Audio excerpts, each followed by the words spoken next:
Bueno, muy Pero buenas no, tardes a todos. no estamos viendo Eh, la presentación todavía, Edgar. sí, no, sí, es que ahorita nos presento, apago el audio y cambio la presentación. Ah, bueno, Sí. pues yo los iba a presentar. Ah, bueno, dale, Hugo, dale, dale. Si quieres, pon la presentación y vamos hablando. Bueno, muchachos, nada, bienvenidos a este espacio. El día de hoy estamos muy contentos, todos los de la mesa directiva, porque tres estudiantes de séptimo semestre se animaron a hacer una charla y esta charla pues es académicamente bien pesada, sobre todo porque estas guías no son fáciles de digerir. Y bueno, ahí están Juan Sebastián Arcila, Bodul Lamberti y Juan Carlos Colmenares, todos estudiantes de séptimo semestre que han venido rotando con el doctor Barros en sexto y se quedaron con ganas de hacer esta revisión. Entonces, nada, muchachos, felicitaciones, muchas gracias por quererla presentar y muchos ánimos. Adelante. Listo, nada, Hugo, muchísimas gracias también pues por la invitación. Me presento para los que no me conozcan, yo soy Juan Carlos Colmenares. Eh, pues les pregunto acá si me confirmar si el... Se te escuchó un poquito entrecortado. ¿Aló, ahí me escuchan bien? Sí, ya mejor. Ya, ya listo. Sí, entonces nada, pues con muchísimo gusto entre mis compañeros Edgar y Juan Sebastián, pues les traemos esta charla. Son básicamente un recorrido por las recomendaciones de toda la guía del Surviving Sepsis Campaign, que son las guías, pues básicamente principales para el manejo de la sepsis y el shock séptico, publicadas primero en 2016 con sus ligeras, digamos, cambios en los diferentes idiomas y lenguajes. El español creo que salió en 2018, si mal no me acuerdo. Entonces, listo, comencemos. Si algo, pues Edgar, ahí porfa me pasas a la siguiente, si eres tan amable. Listo. Entonces, inicialmente, como una introducción y una definición al término de sepsis y de shock séptico, la sepsis es un trastorno orgánico potencialmente mortal. Es provocado por una respuesta desregulada del huésped a una infección y es precisamente todo esto lo que nos va a causar posteriormente una falla multiorgánica en el paciente, que cuando esto sucede aumenta muchísimo la mortalidad. Ya veremos cómo nosotros podemos evaluar esto en el paciente. ¿Listo? Finalmente, el choque septicémico o shock séptico es un subconjunto de la sepsis, es digamos como que algo subsecuente a la sepsis que incluye todo un tema de trastornos circulatorios y celulares y metabólicos asociados con ese mayor riesgo de mortalidad de estos pacientes. ¿Listo? Esta es la definición que pues, se publicó en la JAMA Network y es el tercer consenso internacional de definiciones para la sepsis y el shock séptico o el sepsis 3. Listo, seguimos. Entonces, esa falla multiorgánica que les había comentado está establecida mediante un score, que es el ya bien famoso SOFA score. ¿Sí? SOFA hace referencia a las palabras en inglés de Sequential Organ Failure Assessment, en este caso relacionado a la sepsis. Y ahí digamos como que toca ciertos parámetros que uno tiene que tener en cuenta para posteriormente evaluar cuál es la mortalidad de estos pacientes que generalmente pues, son ingresados a salas de reanimación y hasta a las UCIs, a las unidades de cuidados intensivos. Entonces, los aspectos que se revisan primero es la respiración, evaluando la PAO2 sobre la FIO2, y pues evaluando eso se le da, digamos, como que un score. También se le miran los niveles de plaquetas para evaluar el nivel de coagulación, se le evalúa los niveles de bilirrubina, principalmente para evaluar, digamos, como que la integridad hepática. A los niveles cardiovasculares, entonces se miden las presiones arteriales. La presión arterial media es, digamos, como que el primer aspecto a tener en cuenta, que te da, digamos, si es mayor de 70 la media, pues un score de 0. Y cuando es menor de 70, un puntaje de 1. Cuando el paciente ingresa y requiere de uso vasopresor, le añades unos puntajes más. Esos son los usos ahí. Se le realiza también la escala de Glasgow para evaluar la integridad del sistema nervioso central y la integridad del puntaje renal. Y finalmente después ahí tenemos un... Sí, ahí creo que alguien tiene una pregunta. Colmenares, muy buenas tardes. Buenas tardes, Eh, doctor.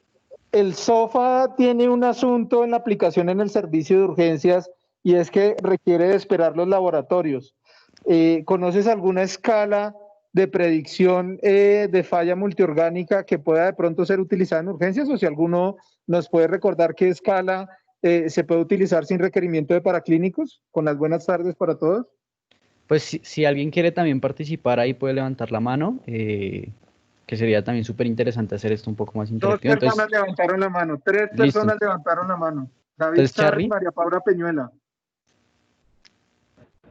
Listo, pues entonces en el parte de urgencias, antes del paraclínicos, un muy buen predictor de mortalidad a corto plazo es el Quick SOFA. Entonces, igual ahí lo tienen abajo.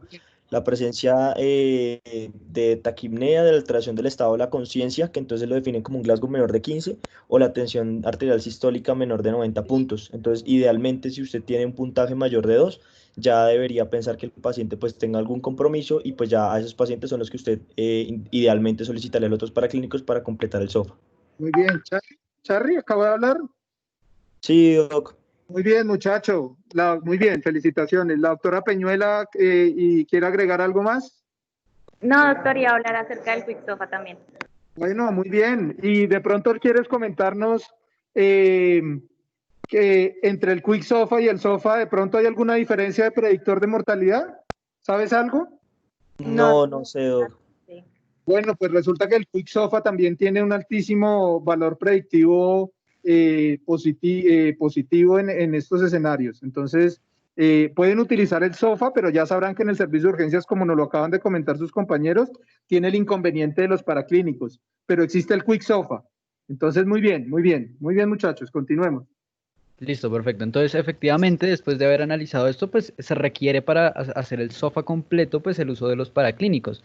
Si nosotros no tenemos la disponibilidad para hacerlos, podemos utilizar el Quick SOFA, que como ya bien mencionó, pues Charry, pues se utilizan unos parámetros mucho más semiológicos. Listo, siguiente.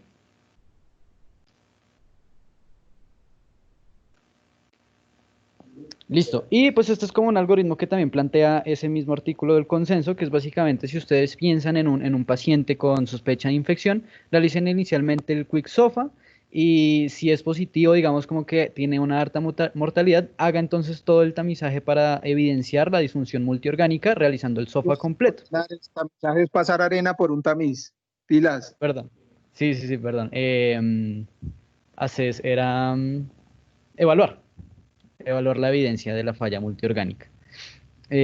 A partir de eso, entonces, usted evalúa si el paciente efectivamente tiene sepsis y ya después se continúa con todo el manejo de la reanimación inicial, el uso de vasopresores si son necesarios y se determina pues si es shock séptico. Listo, siguiente. Listo, entonces vamos yendo puntos por puntos, iniciando con la reanimación inicial. Entonces, ¿qué nos recomienda la guía con respecto a la reanimación? Inicialmente que el sepsis y el choque séptico son emergencias médicas y el tratamiento debe ser iniciado inmediatamente el paciente llegue al servicio de urgencias.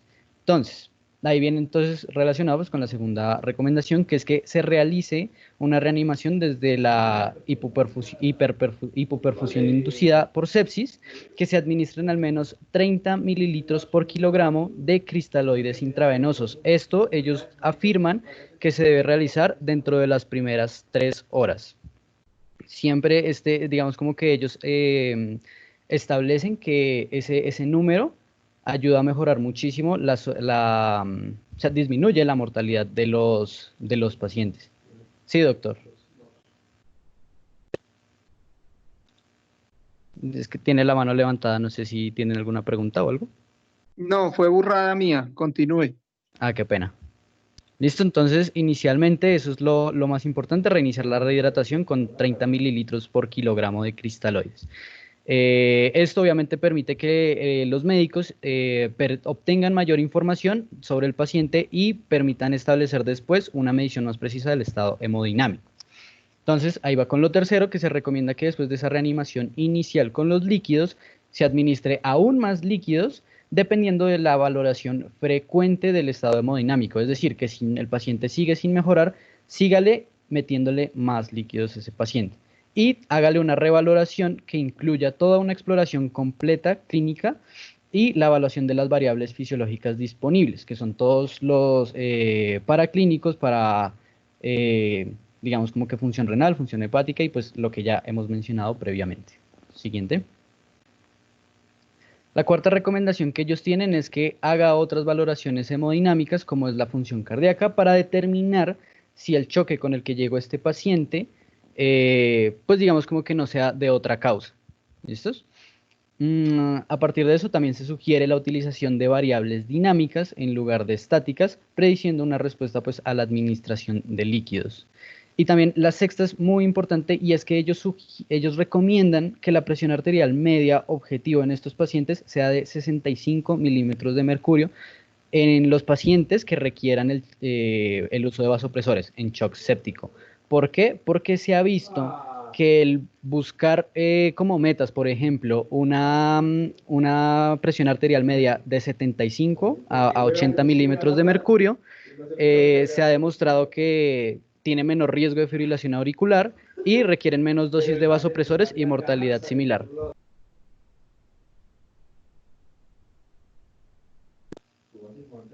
¿Algún estudiante, espérate, Colmenares, algún estudiante de quinto semestre nos quiere recordar cuál es la fórmula para la estimación de la presión arterial media?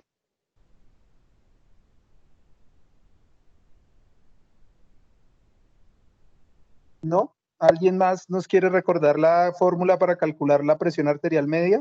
Una persona levantó la mano. Adelante, por favor. Juan Francisco Guevara. Sí, doctor, para esa fórmula necesitamos 2/3 de lo que sería la presión arterial sistólica y lo sumamos con 1/3 de la presión arterial diastólica.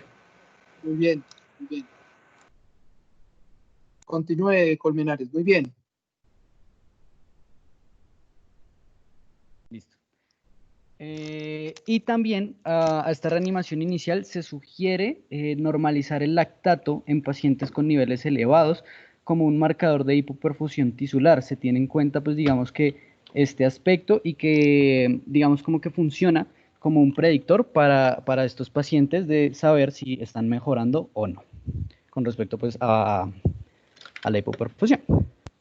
El punto B que la guía plantea. Es muy interesante, paremos ahí un segundo. El ácido láctico es un producto de degradación del metabolismo anaerobio que en vez de ser altamente efectivo, como lo es el mediado por ATP a través del NADPH, que eso saben mucho más nuestros compañeros de básicas, es un indicador indirecto de hipoperfusión tisular.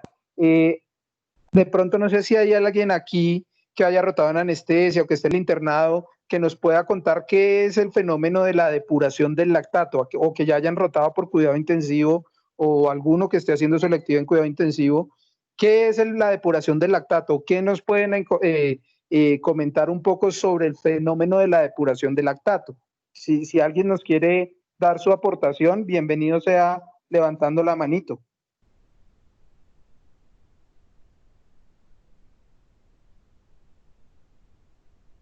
¿Nada? Uy, Colmenares, le va a tocar sacar la casta por el servicio. ¿Cómo era la pregunta, doctor? Depuración del lactato. No, doctor, no. ¿Qué cree que hace referencia a la depuración del lactato? ¿Qué se le ocurre? Que no estamos en Ateneo. No, pues supongo que algún tipo de no sé, predicción de alguna falla renal o algo por el estilo. Tenemos ahí una manito levantada, a ver de pronto Vivas y después Juan Manuel Cardona. Y Charry también, a ver qué nos pueden decir. Vale, a ver, ¿qué hubo? Doc, pues lo que yo me acuerdo del lactato en contexto del choque séptico era que básicamente los pacientes que tenían una alta depuración dentro de las primeras 12 horas, es decir, los que se les disminuía más o sea, más rápido el lactato posterior al tratamiento de reanimación inicial, tenían una mejoría significativa con respecto a la mortalidad. O sea, era un marcador directo, pues sí, un marcador muy importante con respecto a la mortalidad. Muy bien, Vivas. Cardona, Giorgi, con las buenas tardes. ¿Todo bien? ¿Bien o no? Bien, profe. No, pues lo que quería aportar ahí, más o menos lo que dice Vivas, es que como que se estudió principalmente la relación que tenía el lactato frente a la mortalidad, pero no solo las 12 horas, sino que se ha estudiado entre las 6, las 2 y las 24. Y pues se ha demostrado que la depuración del lactato a 6 horas es el valor predictivo más confiable frente a la mortalidad a 28 días. Muy bien, muy bien. Charry, adelante. Ya, es que estaba hablando y estaba sin micrófono silenciado. Sí, bueno, en cuanto pues ahí digamos en el Surviving Sepsis, entonces ellos consideran que digamos cuando usted tenga valores iniciales de lactato mayores de 2, idealmente usted debería hacer o sea, mediciones continuas cada 2 a 4 horas, esto con el fin de guiar la resucitación pues, de líquidos. Esto pues, o sea, si el paciente no ha tenido una adecuada respuesta a líquidos en las 2 o las 4 horas, usted debería pensar en iniciar incluso optimización de los líquidos o incluso iniciar el manejo con vasopresores y ya. Entonces, ya nos dijeron el tiempo, pero nos han dicho el valor. Idealmente, usted debería lograr depurar el lactato en el valor del 50% del valor inicial. Entonces, de manera tal que si un paciente llegó con lactato de 4, una buena reanimación debería llevar ese lactato por lo menos a 2. Y efectivamente, creo que me falta Juan Sebastián Vargas y después sigo aportando. Vargas. Buenas tardes, profe, ¿cómo está? ¿Qué hubo? Hágale. Pues yo quería hablar, o sea, yo quería complementar a mis compañeros hablando de la depuración del lactato, definida como el porcentaje que disminuye el lactato en un cierto tiempo. Muy bien. ¿Sí? Entonces, para hablar de la depuración del lactato, como ya lo estaba mencionando mi compañero anteriormente, es que la idea es tener, como usted habló también, una disminución del lactato en un porcentaje en un cierto tiempo. Es decir, si el paciente me llega con un lactato muy elevado, hablamos de, no sé, un ejemplo de 16, pues lo que yo tengo que hacer es medir esa disminución en un cierto tiempo, hacer que a las 2 horas, por lo menos esos niveles de lactato me hayan disminuido un 30% y que a las otras próximas 4 horas, es decir, a las 6 horas totales, me haya disminuido completamente, pues, o sea, tener un control total del lactato, es decir, que esté menor a 2. Y ahí, entonces sí, como lo hablaba, creo que era Juan Manuel, tener pues eso como una escala de mortalidad, o sea, de predictor de mortalidad. Muy bien, muy bien. ¿Listos? Perfecto, muy bien, muchachos. Puede continuar, doctor Colmenares. Listo.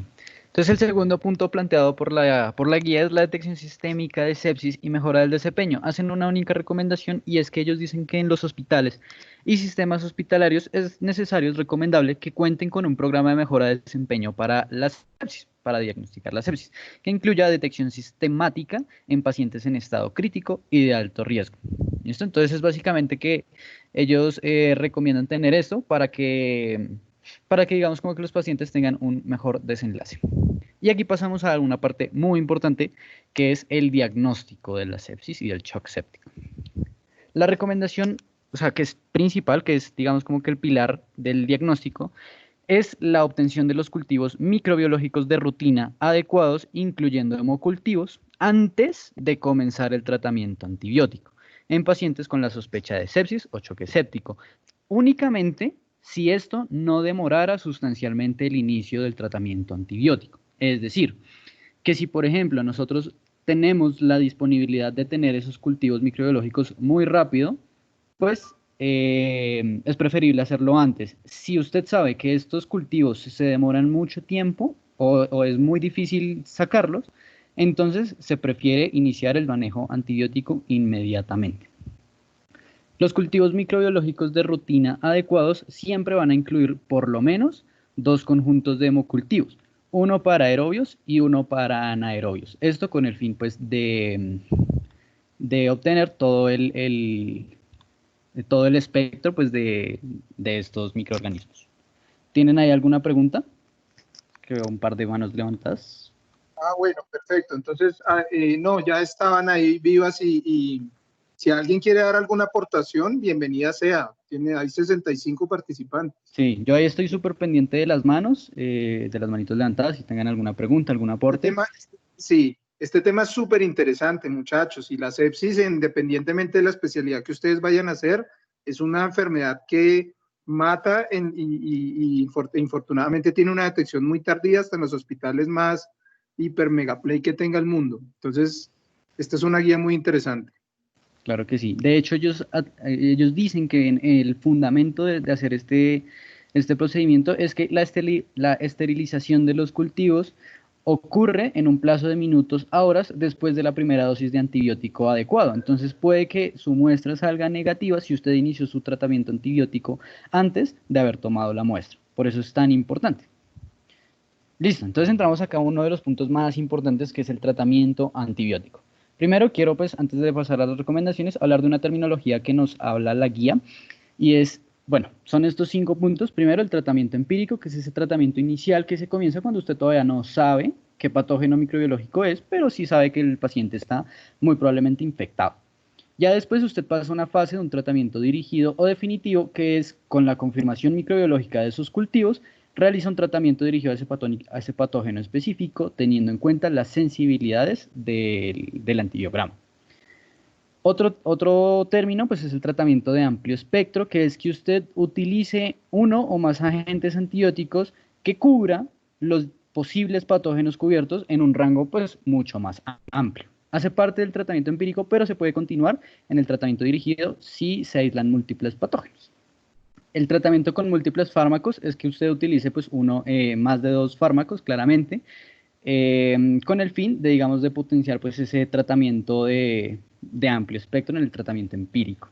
Y finalmente, la politerapia es que usted utilice muchos antibióticos, o sea, múltiples antibióticos, con la intención de cubrir a los patógenos confirmados o ya sospechados, pues, dentro de las pruebas. Listo, siguiente. Sí, Juan Manuel Cardona tiene ahí una pregunta. Sí, una pregunta. Ahorita que hablaban de los cultivos, los pacientes que ya se le inician antibiótico, ¿cuál es el papel de, por ejemplo, tomar esos cultivos con resinas? No sé si el doctor me aclara la duda.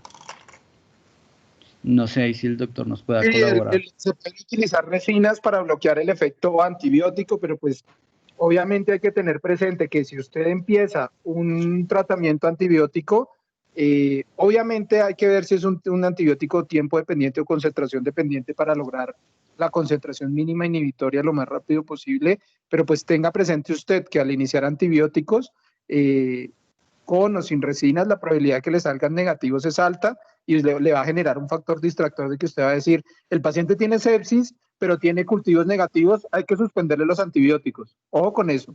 El cultivo con resinas puede mejorar el rendimiento, ¿sí? Pero no significa que sea 100% efectivo en bloquear, que la resina le bloquee la molécula que está utilizando, ¿no? Entonces, pilas con eso, que se ve muy frecuente. Listo. Entonces, ahí empezamos a hablar sobre todas las recomendaciones con respecto al tratamiento antibiótico en el sepsis. La primera recomendación es que recomiendan iniciar el tratamiento intravenoso con antibióticos tan pronto como sea posible, después de esa confirmación de la sepsis o el choque séptico, en un plazo máximo de 1 hora. Ellos dicen que en presencia de sepsis o choque séptico, cada hora de retraso en la administración de los antibióticos adecuados se asocia a un aumento en la mortalidad. Entonces es muy importante ese tiempo. Recientemente, si no estoy mal, se han hecho un par de debates como que si son 1 hora, 3 horas, pero realmente cuanto antes mejor en este caso. A partir de ahí, entonces, la segunda recomendación es iniciar con un tratamiento empírico de amplio espectro con 1 o más antibióticos para estos pacientes, con el fin de cubrir, pues, a todos los patógenos probables. Entonces, aquí, digamos, como que ellos recomiendan que usted utilice, por ejemplo, los betalactámicos con inhibidores de la beta-lactamasa asociados, por ejemplo, a un macrólido, o incluso también dependerá mucho y ya vamos a ver, de los patrones de resistencia que se encuentren más asociados, pues, a la infección.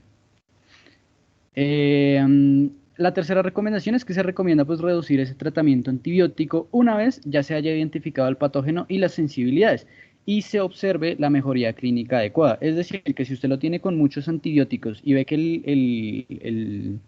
el patógeno que usted aisló es sensible a uno de esos y con ese basta porque el paciente ha mejorado clínicamente, puede hacerlo. Se recomienda entonces reducir ese tratamiento. Listo, siguiente.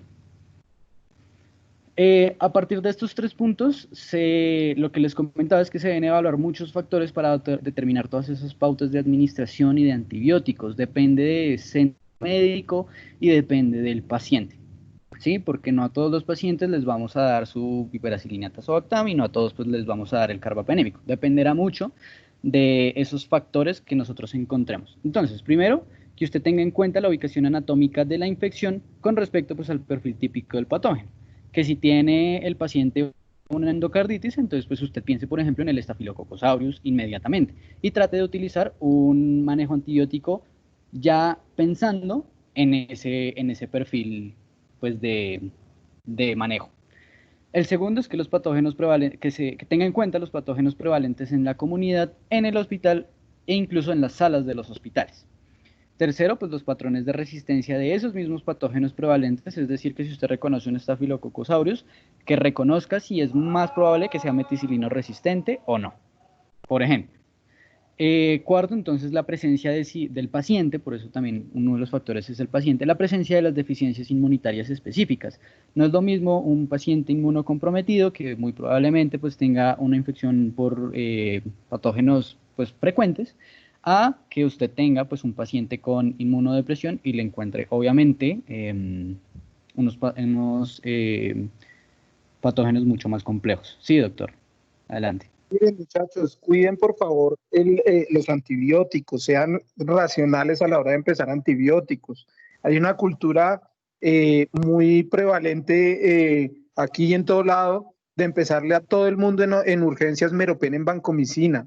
Si seguimos en esa misma actitud de matar zancudos con escopetas, como me lo enseñó a mí mi profesor de infectología, ustedes se van a quedar muy cortos en el uso de antibióticos dentro de unos 5 o 10 años. Ustedes ya saben que el Staphylococcus aureus resistente y multiresistente, no solamente meticilino, sino a otras estrategias de antibióticos, la tuberculosis multidrogoresistente y ultradrogoresistente son realidades, y las enterobacterias productoras de carbaminomasas ya son una realidad que ustedes conocen. Entonces, hay que guiarse en la epidemiología y en el órgano sistema que esté comprometido, pero también, por favor, y cuando uno pasa por infecto se van a dar cuenta, sean muy racionales, y no significa dejar corto al paciente de tratamiento, porque cuando hay que usarlos, pero hay que ser muy racional en el uso de antibióticos contra enterobacterias y contra cocos, ¿sí? Hay muchos artículos que nos hablan y la Mandel también tiene una parte sobre el uso racional de antibióticos, pero tratemos todos de cuidar nuestros antibióticos, porque infortunadamente no son un negocio para las casas farmacéuticas y no se producen a la velocidad que quisiéramos. Era eso. Gracias, Colmenares. Listo, doctor. Muy buen aporte, la verdad, es muy cierto a tener eso en cuenta. Y el quinto punto, pues, con respecto a estos factores, es la edad y las comorbilidades del paciente, incluyendo pues sus enfermedades crónicas, si tiene disfunción orgánica crónica o la presencia pues de dispositivos invasivos. Es como decir que el paciente tenga una enfermedad renal crónica, pues obviamente no le vamos a dar nefrotóxicos, ¿cierto? Entonces, eso también se tiene que tener muy en cuenta. ¿Listo? Siguiente. Listo. Previo a decir estas recomendaciones, pues la guía también habla de algo muy importante, y es que al lector se le recomienda, digamos, como que unas posibles pautas de administración, pero que tenga en cuenta siempre estos factores y dependiendo de la área anatómica de infección y de efectos inmunitarios específicos. A pesar de eso, hay unas... Por favor, es que se oyen unos gritos guturales por allá de fondo. ¿Quién sabe de quién? Si es tan amable cerrar el micrófono. Gracias. Unos gritos agónicos. Es mi hermano, qué pena. Es que... Dígale a su hermano que de hacer la maniobra que está haciendo. Gracias. Vale, ya. Denme entonces un segundito y les cierro la puerta, no me demoro.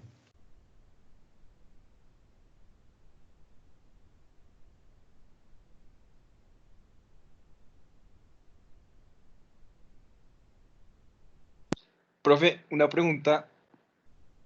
Es que no escuché muy bien lo del, digamos que uno toma el cultivo, pero pues digamos que Colmenares ya muy bien dijo lo de la golden hour, que es iniciar, entre más temprano uno inicia el antibiótico, mejor. Pero entonces, ¿cómo ves eso del cultivo? ¿Cuánto tiempo después de la muestra, mientras uno usa el antibiótico, se disminuye la sensibilidad? No te estoy diciendo ahora, porque obviamente los antibióticos deben tener una concentración un pico de concentración para lograr un área bajo la curva, lo que en farmacología se llama la AUC, ¿no? Y llegar a lograr la concentración mínima inhibitoria que dicta el antibiograma. Lo que yo les digo es que si el cultivo sale negativo y usted ya empezó el antibiótico, pues es probable que no es que el paciente no tenga infección, sino que se logró concentración mínima inhibitoria para que crezca en el cultivo. ¿Sí me hago entender, Hugo? Porque a veces lo que pasa es que el paciente está séptico y el cultivo sale negativo, entonces dicen suspendan antibióticos porque el cultivo salió negativo. Pero salió negativo fue por el factor distractor de que usted lo reanimó y le empezó el antibiótico en la primera hora y hubo supresión de la bacteremia. Por ejemplo, si son hemocultivos, ¿sí? Pero Sí. no significa que haya erradicación completa del inóculo. ¿Sí me hago entender?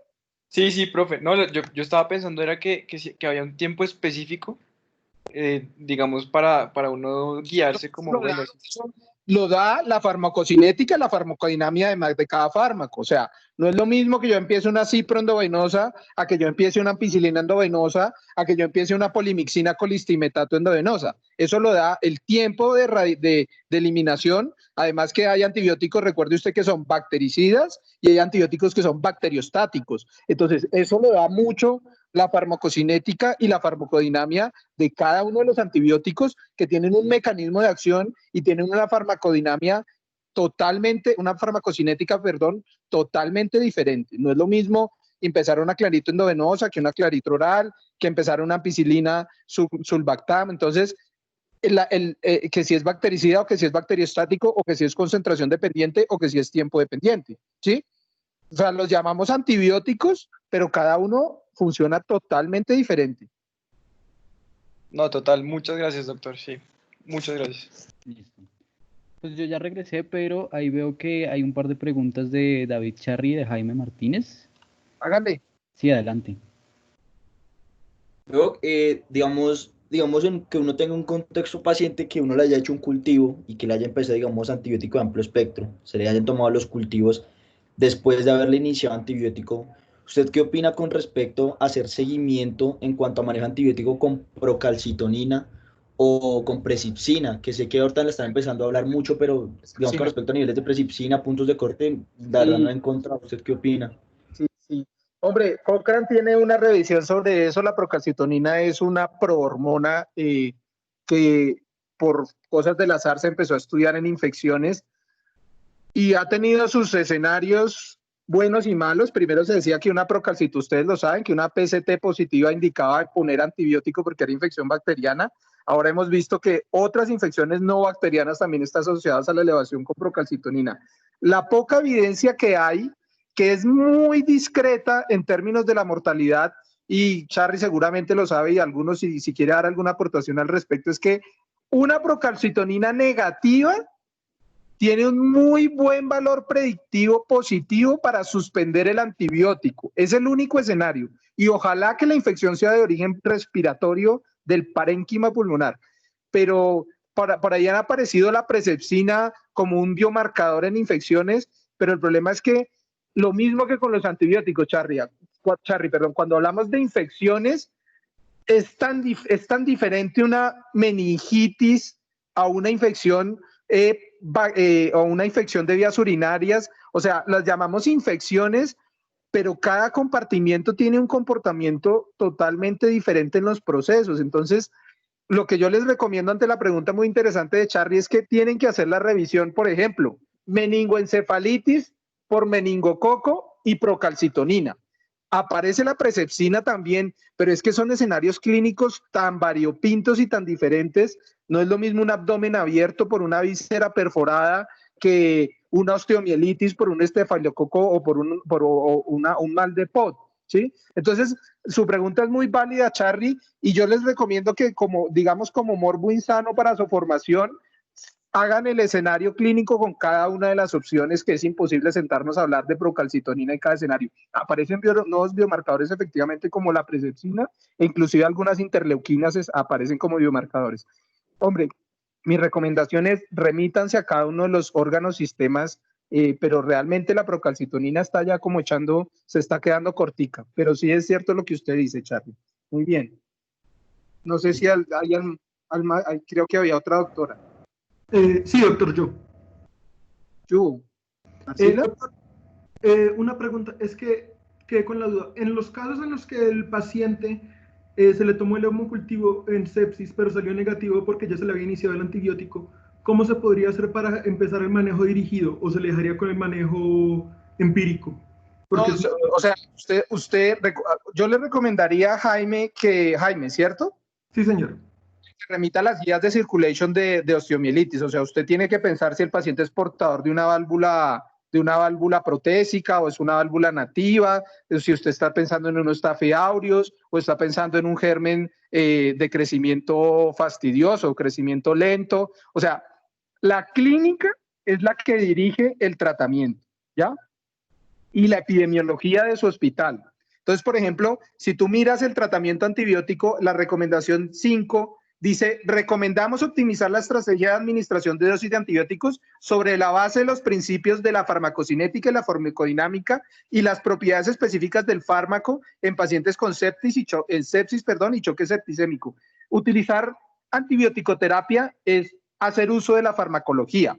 Entonces, Jaime, por ejemplo, si usted tiene una bacteriemia, que realmente es el término, usted debería utilizar medicamentos que tuvieran volúmenes de distribución bajos, porque cuando usted los aplica, usted lo que necesita es que se queden en el torrente sanguíneo y que no traspasen a los otros tejidos para tener altas concentraciones del fármaco en sangre. A diferencia, por ejemplo, si tuviera una meningitis o una meningoencefalitis, usted necesitaría que el volumen de distribución fuera amplio para que rápidamente saliera del torrente y pasara al órgano sistema que tiene comprometido.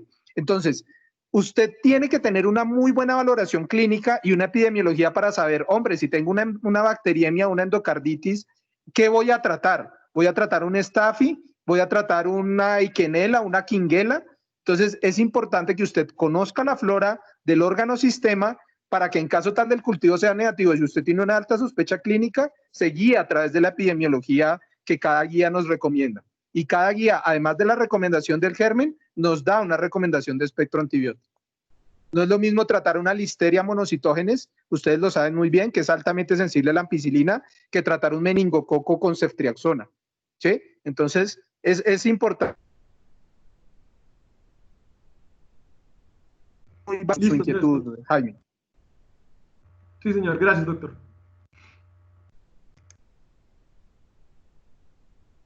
Listo, entonces continúo. Veo que Mateo tiene la mano ahí levantada. No, Edgar, la anterior, por favor. Sí, buenas tardes. Yo quería hacer como un aporte con respecto pues a los hemocultivos. Pues siempre recordar que la toma del hemocultivo no me puede retrasar el inicio del manejo antibiótico, que no sé, siento que es importante mencionarlo. Que como decía el doctor, uno también centrar también en el tipo o en el foco de la infección y dependiendo de eso, pues tomar los cultivos específicos. Si yo pienso pues que el paciente está séptico a partir de un foco del sistema nervioso central, pues hacerle la punción lumbar, tomarle las muestras. Si pienso que es de foco urinario, pues tomarle el urocultivo.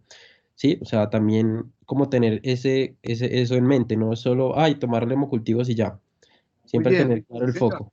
Y con respecto a la procalcitonina, Doc, pues yo que estuve rotando hace poco en Palermo, allá la estamos usando sobre todo lo que decía cuando hay sospecha de una neumonía o un foco pulmonar, uno la toma al ingreso y si sale negativa, pues sí ya va muy seguro de que probablemente es viral. Para el seguimiento sí ya hay más dudas, como lo que decía ahorita. Muy bien, Mateo. De acuerdo. Listo. Entonces, continuando. La guía entonces acá ya nos dice que por favor no haga, o sea, desalientan la profilaxis antibiótica sistémica prolongada en los pacientes que presenten estados inflamatorios graves que no sean de origen infeccioso. Esto ellos, por ejemplo, ponen el ejemplo de una pancreatitis grave o de las quemaduras. Esto se realiza porque pues, si usted no tiene infección, lo que usted va a hacer es minimizar la posibilidad de que posteriormente tenga una infección con un patógeno resistente a antibióticos. Lo que queremos siempre, obviamente, es disminuir esa resistencia antibiótica, por lo cual se desalienta esa profilaxis antibiótica.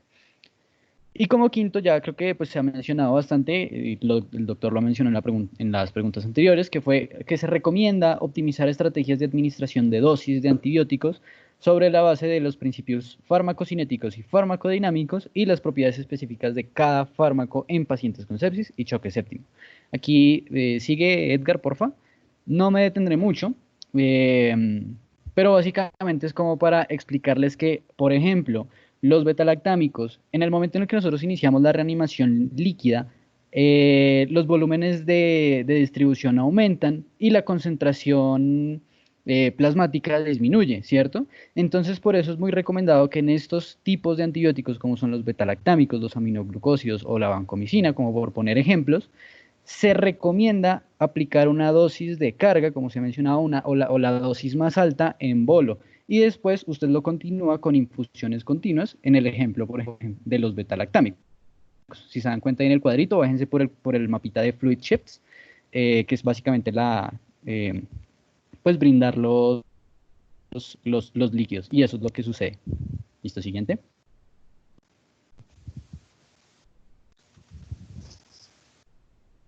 Muy bien. Entonces acá ellos sugieren una politerapia empírica dirigida a los patógenos bacterianos más probables para el tratamiento inicial del choque septicémico. Es decir, que usted por lo menos utilice esos 2 antibióticos de diferentes clases, o sea, no vaya a utilizar 2 betalactámicos al tiempo, sino utilice, por ejemplo, como ya les mencioné, un betalactámico más un macrólido, dirigida al patógeno más probable, teniendo en cuenta esas pautas de factores que les había mencionado previamente. Séptimo punto es que no se recomienda el uso habitual de la politerapia para el tratamiento prolongado de las demás infecciones graves. Es decir, ellos dicen que usted se cierra esto únicamente al shock séptico. Incluso en la bacteremia o la sepsis que no tengan choque séptico, no utilice este tipo de politerapia. ¿Listo? Es muy importante como ellos hacen ahí el énfasis. Y como octavo punto, no se recomienda el uso de politerapia para el tratamiento habitual de la sepsis neutropénica o la bacteriemia. Hay un score muy interesante para saber si el paciente con neutropenia tiene alto riesgo de infección por gram negativos, que se llama el MASC score, se los recomiendo. MASC. Listo, más para de saber máscara. si un paciente con neutropenia febril tiene riesgo de infección por gram negativos. Entonces, eso también está descrito. Listo, doctor, muchas gracias. Obviamente ellos hacen el comentario de que esto no impide el uso de tratamiento con múltiples fármacos con el fin de ampliar la actividad antibiótica cuando el médico lo vea necesario. Listo, siguiente. Listo. Cuando usted utiliza inicialmente la politerapia para este choque séptico, se recomienda una reducción gradual de las dosis, con la interrupción de la politerapia dentro de sus primeros días de respuesta. Aplica tanto la politerapia como para el tratamiento empírico. Es decir, si usted le inició un tratamiento con una dosis muy alta al paciente y está empezando a mejorar, usted ve una mejoría clínica, es recomendable una reducción gradual de esa dosis con el fin de, digamos, disminuir todos estos efectos que pues ya se han mencionado. Listo, siguiente.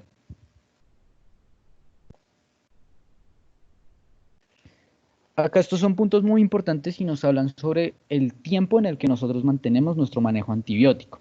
Se sugiere una duración entre 7 a 10 días para el tratamiento antibiótico. Este es adecuado para la mayoría de las infecciones. Y siguiendo eso, se sugieren unos ciclos de tratamiento con mayor duración en esos pacientes que tengan una respuesta lenta, que sean focos de infección imposibles de drenar, o sea que usted no pueda sacar ese absceso por nada del mundo, que tengan una bacteria por el Staphylococcus aureus, las infecciones víricas, fúngicas o las deficiencias inmunológicas. En estos pacientes, por ejemplo, se ha mencionado en algunos estudios que usted aumente su tiempo de tratamiento hasta 14 días, que lo extienda hasta 14 días aproximadamente. Esto porque los estudios afirman que básicamente como que el tratamiento de 14 días realmente no ha demostrado que haya una disminución en la mortalidad, por ejemplo, a pacientes que les hizo un tratamiento durante 5 a 7 días aproximadamente. Entonces, por eso es que se establece como este promedio de 7 a 10. Y por ejemplo, entonces ahí viene la 12ª recomendación, y es que se sugiere que los ciclos más breves pues son adecuados. Recomendación. Sí, 12ª. se sugiere que los ciclos más breves son adecuados en algunos pacientes, especialmente esos que empiezan a mejorar de una forma muchísimo más rápida después en el que usted controló el foco de la sepsis. Entonces esto es súper importante tener en cuenta. Y ya finalmente, ellos recomiendan la evaluación diaria, obviamente, para la reducción gradual de todo el tratamiento antibiótico. Entonces, siempre esté evaluando al paciente todos los días con una evaluación clínica y paraclínica muy exhaustiva para ver cómo va mejorando su paciente. Siguiente. Listo. Al control de la fuente son dos recomendaciones principales. Primero, que se identifique o se excluya el diagnóstico anatómico específico. Es decir, que usted básicamente maneje, por ejemplo, si el paciente presenta una celulitis en el brazo, manéjele la celulitis, o sea, el foco, o si presenta un absceso en algún lugar, una pielonefritis, por ejemplo, manéjele esa pielonefritis de forma muy específica, pues eso ayuda muchísimo a controlar todo el proceso, pues, de sepsis. De igual manera, implemente cualquier intervención para ese control de la fuente una vez se haya realizado el diagnóstico, como son, por ejemplo, las infecciones o abscesos intraabdominales, la perforación gastrointestinal, etc. Sí, doctor, ¿tenía una pregunta? Sí, por favor, muchachos, y a los que les gusten las especialidades quirúrgicas, si ustedes tienen una sospecha de una colección, las colecciones, como se nos enseñaron a todos, que tienen fibrina, allá no entra el antibiótico, si eso está organizado.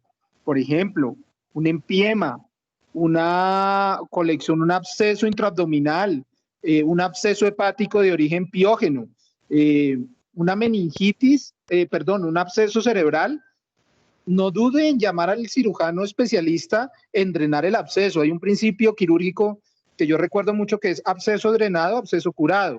Entonces los antibióticos hacen lo suyo cuando su farmacocinética y la farmacodinamia lo permiten.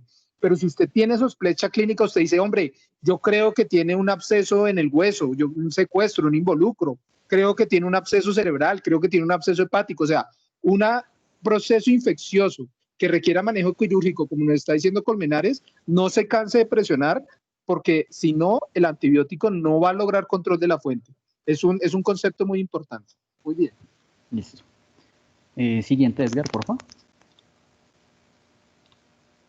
Y el segundo punto que ellos dicen es que, por favor, se recomienda la extracción oportuna de esos dispositivos de acceso vascular que muy probablemente, piense usted, que son una fuente después de que haya establecido otro acceso vascular. Es decir, que si su paciente tiene un catéter y usted ve que la zona donde está ingresando ese catéter está inflamada, pues evidentemente sáquelo de ahí porque es muy probablemente el foco de la infección de este paciente. Listo, siguiente. Listo, al tratamiento con líquidos. Entonces, acá hay unas recomendaciones muy interesantes, ya digamos como que algunas se han mencionado desde la reanimación inicial, pero pues son muy importantes volverlas a retomar. Primero, la aplicación de una técnica de sobrecarga de líquidos. En esos casos en los que se continúa la administración de líquidos, es recomendada siempre que esos factores hemodinámicos sigan mejorando. Es decir, métale líquidos, pero a lo que da ese paciente. De igual manera, se recomienda entonces el uso de cristaloides como el líquido preferido para esta rehidratación inicial y el posterior reemplazo del volumen intravascular. Es decir, utilice solución salina, ellos recomiendan las isotónicas principalmente, solución salina, lactato de Ringer o incluso la dextrosa en agua destilada. Digamos como que estos cristaloides ayudan muchísimo a recuperar al paciente en la rehidratación. Sí, doctor, por favor. Tengo una pregunta que me gustaría que alguno nos resolviera. Hay un tipo de sustancias en reanimación que se llaman los almidones o starch en inglés. ¿Qué opinan de la reanimación con almidones en choque séptico? ¿Alguno nos quiere dar alguna aportación? Bueno, ya tenemos ahí. Sí. Hágale a ver, Charlie. Bueno, tengo entendido que hubo un tiempo en el que se empezó a utilizar este tipo de de sustancias, pero como que les iba peor, se morían más. Entonces, como que la recomendación ahora es no usarlas. Muy Tengo bien, entendido. sí. New England Journal of Medicine. Muy bien. ¿Hay alguien más? No. creo que lo vas a decir. Ahí también. Vargas. Pues yo tenía entendido que el uso de coloides aumenta el riesgo de coagulopatía, ¿no? Entonces por eso aumenta la mortalidad en el paciente. Muy bien. ¿Vivas? Eso, Doc, eso era. Y Doc, de lo que me acuerdo cuando roté en UCI, que estos medicamentos aumentan, tienen mucha afectación renal, si no estoy mal. Sí, señor. Entonces, por ahí los que están juiciosos, búsquense en el New England Journal of Medicine el STARCH y lo envían para que lo compartan. Muy bien. Yo ahí compartí uno de uso de antibióticos, Doc, para los que lo quieran bajar. Bueno, muy bien. Están muy, muy juiciositos. Qué alegría. Muy bien. Listo, entonces continuando, como ya pues, se ha mencionado, se sugiere entonces ese uso de cristaloides o la solución salina equilibrada para todo ese proceso de rehidratación. Listo, siguiente, por favor. Entonces acá ellos hacen algo muy, que me parece muy interesante, y es que primero se sugiere el uso de albúmina, además de los cristaloides, para la reanimación inicial y posterior reemplazo. En este caso, cuando los pacientes requieran de esas grandes cantidades de cristaloides. Y por ejemplo, cuando ustedes no tengan disponibilidad también. Entonces eso pues digamos como que es ahí a tener en cuenta. Y lo que viene siguiente, si es lo que hemos mencionado, no se recomienda el uso de los almidones hidroxietílicos para hacer reemplazo del volumen intravascular, porque efectivamente al parecer los estudios pues han demostrado, digamos como que no hay reducción en la mortalidad, incluso creo que hay aumento, entonces precisamente por eso no lo recomiendo. Y finalmente, siempre se sugiere el uso de los cristaloides en lugar de gelatinas en la reanimación para el choque séptico.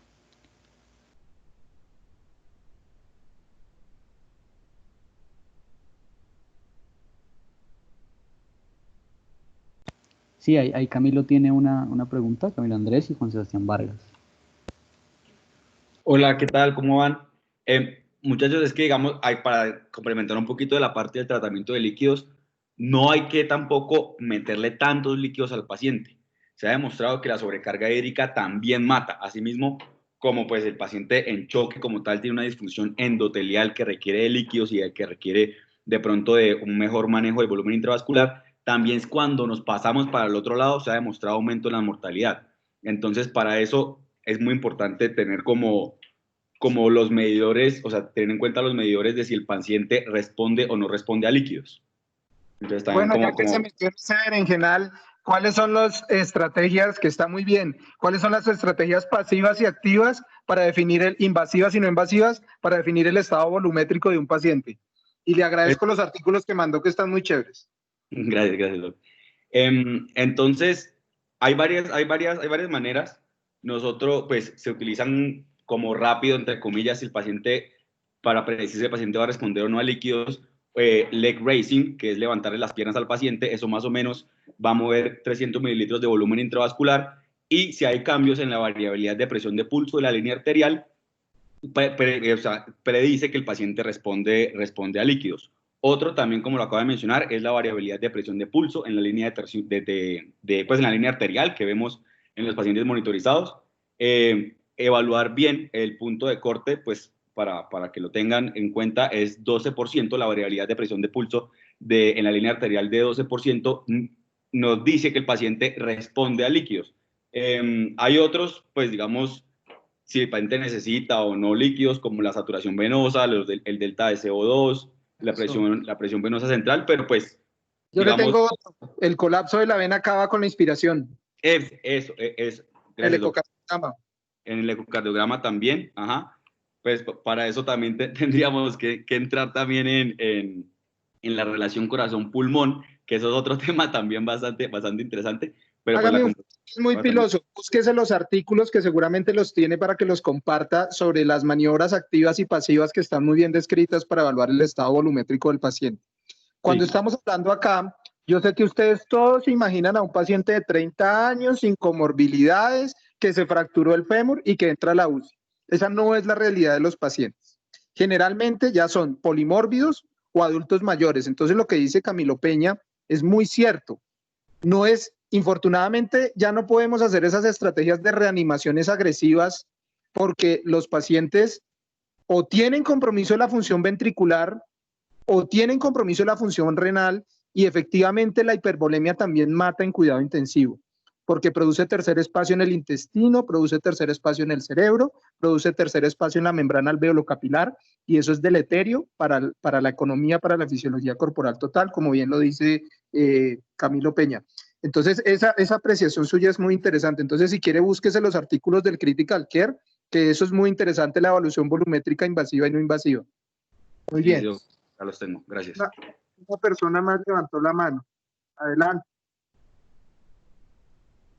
No, era yo, profe, pero iba a decir lo mismo que Camilo. Gracias, Vargas.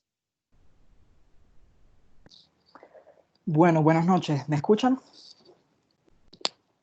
Fuerte y claro, Bodú. Bueno, ahora vamos a hablar sobre los vasopresores. Y como primera recomendación, la guía de Surviving Sepsis nos recomienda que debemos usar como primera línea la noradrenalina. La noradrenalina aumenta la presión arterial media porque tiene un efecto vasoconstrictor a través de ser agonista de los receptores alfa-1, pero sin embargo no tiene efecto sobre el inotropismo y el cronotropismo cardíaco comparado como por ejemplo la dopamina. Hay varios ensayos clínicos que hace referencia a la guía que cuando compararon por ejemplo la noradrenalina con la adrenalina no hubo efecto sobre la mortalidad, pero sin embargo con la adrenalina sí hubo una mayor incidencia de reacciones adversas medicamentosas con el uso de adrenalina y por eso se le da esta recomendación. Además, la adrenalina aumenta la producción de lactato a través de estimular los receptores beta 2 en el músculo estriado y a través de una glicólisis aeróbica pues aumenta el lactato, entonces dificulta esa resucitación guiada en el lactato, como nos hablaba Colmenares. Y en ciertos casos, que vamos a hablar más adelante, la dopamina puede estar indicada en pacientes con disfunción sistólica. Según la recomendación sobre los vasopresores, se recomienda añadir vasopresina a dosis máximas de 0.03 unidades por minuto o adrenalina a la noradrenalina, es decir, adicionar además de noradrenalina cualquiera de estos fármacos con la intención de mejorar la presión arterial media. Se demuestra que dosis altas de vasopresina de hecho están asociadas con isquemia cardíaca, digital y esplácnica. Entonces, por esa razón, es que su uso debe estar reservado únicamente para casos de hipotensión refractaria en pacientes con shock séptico. Y no hay una diferencia en la mortalidad cuando se comparó la noradrenalina con la vasopresina, más bien hay más reacciones adversas. Entonces, pues, se usa para casos refractarios. Aquí tenemos la noradrenalina, viene en ampollas de 4 miligramos en 4 mililitros. Otras recomendaciones muy importantes. Se recomienda usar dopamina como vasopresor alternativo a la noradrenalina en pacientes altamente seleccionados. Por ejemplo, como cuáles? Pacientes con bajo riesgo de taquiarritmias o de bradicardia absoluta o relativa. Y también no se recomienda el uso de dopamina a bajas dosis para protección renal. Sabemos que la dopamina ejerce un mecanismo de acción diferente según la dosis empleada. Entonces, a dosis bajas, pues tiene efecto sobre la circulación renal, a dosis medias, efecto sobre el cronotropismo e inotropismo, y a dosis altas tiene un efecto alfa-1 vasoconstrictor.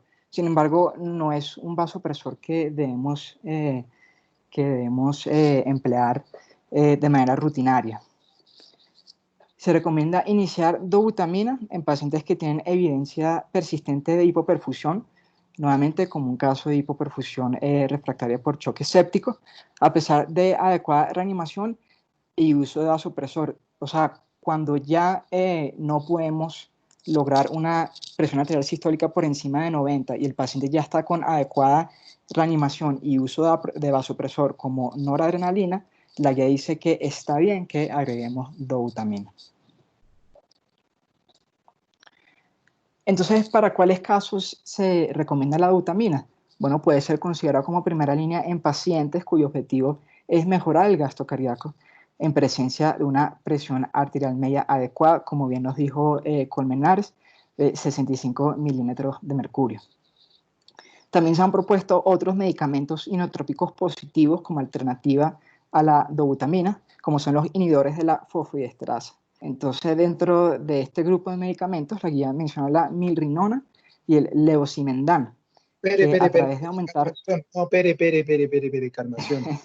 En la clasificación de Vaughan William de los inotrópicos, los inhibidores de la fosfodiesterasa son la milrinona y la amrinona. El levosimendan y el pivosimendan son sensibilizadores de los canales del retículo sarcoplásmico del calcio, o canales CERCA2 por sus siglas en inglés. Entonces, inhibidores de la fosfodiesterasa, milrinona y amrinona. El levosimendan y el pivosimendan son sensibilizadores del calcio. No son superiores a la dobutamina. Estudios Survive 1, Survive 2, Revive, el Lido y el Ruslan, si la memoria no me falla. Pilas. Sí, doctor, muchas gracias. Bueno, ¿qué es lo que dice la guía sobre estos medicamentos?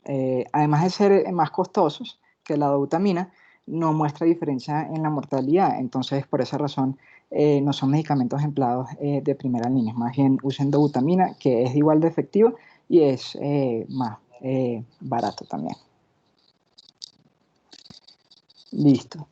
Ya como último punto de medicaciones vasopresoras, se recomienda la inserción de un catéter arterial lo más pronto posible en pacientes que estén recibiendo vasopresores. La razón de esta recomendación es que cuando compararon la medición de la presión arterial con medidas automáticas como un tensiómetro, de esos que en el carrito de enfermería que siempre hemos visto, comparado con una medición de la presión arterial con un catéter endovascular, pues el catéter endovascular ha mostrado medir la presión arterial de manera más eficaz y precisa. Pero entonces ahora aquí viene la pregunta, ¿qué es mejor, la cateterización radial o femoral? Entonces, la guía nos dice que existe un riesgo más alto de infección si de hecho hacemos cateterización femoral al paciente. Cuando lo hacemos por la arteria radial, además de menos incidencia en infección, también hay menos de 1% de riesgo que el paciente presente isquemia y hemorragia del miembro. Y siempre recordar que cuando vamos a cateterizar la arteria radial, siempre hacer el test de Allen, que lo tengo acá en esta foto. Entonces, bueno, así muy breve, resumido, ¿qué es lo que... Alan por el mundo. ¿Alguna pregunta? Allen, sí. Allen. Sí, bueno. Entonces, de manera resumida, ¿qué es lo que llevamos hasta ahora? Estos son, digamos que, los tres pilares más importantes, dentro de otros, de cómo manejar al paciente séptico. Ya vamos a ver más. Pero por ahora, ¿qué llevamos? La reanimación hídrica, como bien nos dijo Colmenares, 30 mililitros por kilogramo en las primeras 3 horas, usando cristaloides. Aquí, ojo, la guía hace una recomendación, hace referencia a algo muy importante. Si le estamos administrando altos volúmenes de cristaloides al paciente, hay que tener cuidado con la acidosis hiperclorémica. Entonces, en esta ocasión, si vamos a pensar en administrar mucho volumen al paciente, es mejor pasar a lactato de Ringer, que tiene menos riesgo de la acidosis hiperclorémica. Segundo, la antibiótico-terapia temprana, por lo menos con 2 antibióticos de amplio espectro, ir evaluando desescalamiento. Este segundo punto es muy, muy importante, porque el paciente en donde no hemos desescalado un antibiótico, o sea, cuando sea pertinente, tiene más riesgo a presentar infecciones por gérmenes multiresistentes y a reacciones adversas medicamentosas, como es la colitis por Clostridium difficile o la colitis medicamentosa. Entonces hay que tener mucho cuidado con eso también. Y como último punto en la pirámide, los vasopresores. Andrés Vivas, ¿tiene una pregunta? Sí, Edgar, es que me surgió una duda un poco tarde, pero ya con respecto a la reanimación hídrica, que no recuerdo bien. En los pacientes en los que vemos comprometidos la capacidad de eyección del corazón, no sé, un paciente con una falla cardíaca o algo por el estilo, ¿la dosis sigue siendo igual 30 cc kilo? Eso no está escrito en ningún artículo, pero uno lo que sí Ahí idealmente uno debería utilizar un catéter de Swan-Ganz para ver cómo está la cuña, Vivas. Y la reanimación la deberían dar los índices cardíacos, entonces mirar cómo está el índice cardíaco, cómo está el delta S2, cómo está la presión de cuña. Ahí la reanimación debería ser guiada por los parámetros de monitoría invasiva. Ok, doctor. Listo. Una cosa muy importante aquí en la antibiótico-terapia que quería mencionar, al momento de hacer el diagnóstico, la guía nos habla sobre algo que se llama pancultivar. ¿Qué es esto de pancultivar? Eso significa agarrar cultivo de donde sea, o sea, de secreciones respiratorias, hemocultivos, de orina. Esto la guía no lo recomienda únicamente cuando de verdad no podemos encontrar el foco séptico, entonces ahí sí se puede considerar pancultivar. Y cuando tenemos un catéter en paciente séptico y sospechamos que el foco de la sepsis está en ese catéter, la guía recomienda, además de 2 cultivos aerobios y anaerobios de sangre periférica, por lo menos un cultivo del catéter. Bueno, entonces ahora pasamos a los corticosteroides. La guía no recomienda el uso de hidrocortisona intravenosa para tratar a pacientes con shock séptico si es que la terapia adecuada de reanimación y vasopresora son capaces de restaurar estabilidad hemodinámica. Para un segundito, ¿vas a hablar de Sigris más adelante o pregunto de una vez? De Sigris no, doctor. Listo. ¿Qué opinan del uso de dotrecongina, proteína C reactiva, recombinante en sepsis? ¿Quién nos quiere contar la experiencia con Sigris, dotrecongina alfa, PCR? ¿Alguien ha trabajado con eso? ¿Ha escuchado alguna cosita de eso? ¿De inyectarle al paciente proteína C reactiva? ¿No? Bueno, chismoncédense ahí en Google y alguno levanta ahorita la mano a ver qué nos dicen sobre el uso de dotrecongina alfa, que dijo el New England Journal of Medicine. Hágale, Vodú, por favor. Listo. Entonces, esta recomendación, o sea, el uso de hidrocortisona intravenoso nada más se debe usar cuando vemos que la perfusión, el estado hemodinámico del paciente no mejora con adecuada reanimación y con adecuada terapia vasopresora. Entonces, en este caso, la guía recomienda una administración de hidrocortisona intravenoso de 200 miligramos día. La evidencia no es muy concluyente con respecto a esta recomendación. Hay varios ensayos clínicos, por ejemplo, uno francés, que no recuerdo el nombre ahorita, que sí demostró que el uso de hidrocortisona de entrada era benéfico para el paciente y reducía la mortalidad. Pero hay otros estudios, como el estudio Corticus de Europa, que demuestran hallazgos contrarios. Entonces, por esa razón es que a esta recomendación de uso de hidrocortisona intravenosa se le da una recomendación débil con calidad de evidencia baja. Como les dije, los estudios sobre el impacto de la mortalidad no son concluyentes, son muy contradictorios. Y se reportan también, además, reacciones adversas como hiperglicemia e hipernatremia con bolos repetitivos de hidrocortisona. Hay ciertos casos donde sí pueden estar indicados entrar la hidrocortisona como para pacientes con insuficiencia adrenal o pacientes que ya tienen una historia de uso de corticosteroides. Los productos sanguíneos. Se recomienda la transfusión de glóbulos rojos empaquetados cuando la concentración de hemoglobina cae por debajo de 7 gramos por decilitro en ausencia de circunstancias extenuantes, como cuáles, como isquemia miocárdica, hipoxemia severa o hemorragia aguda. Hay un estudio que nos menciona en la guía que es el estudio TRIS, que es el Transfusion Requirements in Septic Shock, y este estudio básicamente nos dice que cuando se compararon 2 umbrales de transfusión en pacientes con shock séptico de 7 gramos por decilitro y de 9 gramos por decilitro, no encontraron mayor diferencia en la mortalidad 90 días y eventos isquémicos, comparando estos 2 umbrales. Lo único es que con un umbral más bajo, de 7 gramos por decilitro, se reduce la necesidad de transfusiones adicionales. Y es por esa razón que la guía recomienda son 7 gramos por decilitro. Con respecto a la eritropoyetina, no se recomienda para el tratamiento de anemia asociada a sepsis, y es por el simple hecho de que cuando salió esta guía no hay evidencia disponible que favorezca su uso y no afecta la mortalidad, además de que puede estar asociado a eventos trombóticos. Entonces es mejor evitarla por estos momentos hasta que salga más evidencia con respecto a la eritropoyetina. Tampoco se recomienda el uso de plasma fresco congelado para corregir anormalidades de la coagulación en ausencia de hemorragia o procedimientos invasivos planificados. Si el paciente no tiene esas últimas dos cosas y no tiene indicación de transfusión de plasma fresco congelado, entonces no se usa. Su uso debe ser guiado netamente en las guías de transfusión de plasma fresco congelado, que rápidamente se las muestro acá para que lo recuerden. Entonces, primero, hemorragia aguda de más de 100 mililitros por minuto o la demanda de transfusión de más de 2 concentrados de hematía cada 15 minutos tras la transfusión de al menos 4 o 6 concentrados de hematía.